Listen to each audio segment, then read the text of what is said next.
దేవునికి స్తోత్రములు. మీ అందరికీ నా వందనములు. ఈరోజు దేవుని వాగ్దానము. పర్వతములు తొలగిపోయినను, మెట్టలు తత్తరిల్లినను, నా కృప నిన్ను విడిచిపోదు.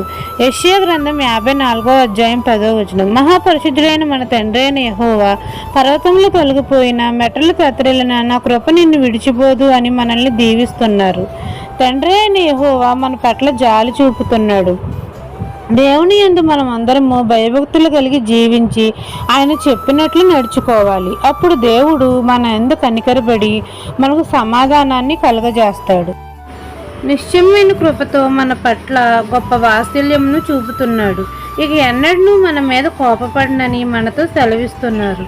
పర్వతములు తొలగిపోయిన, మెట్టలు తత్తరిల్లిన, నా కృప నిన్ను విడిచిపోదు.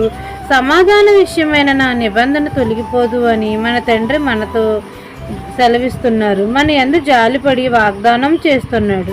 ఈ దిన వాగ్దానం మీ నా జీవితంలో నెరవేరాలని కోరుకుంటూ దేవుని సువార్త పరిచర్యలో మీ సహోదరి. ఆమెన్.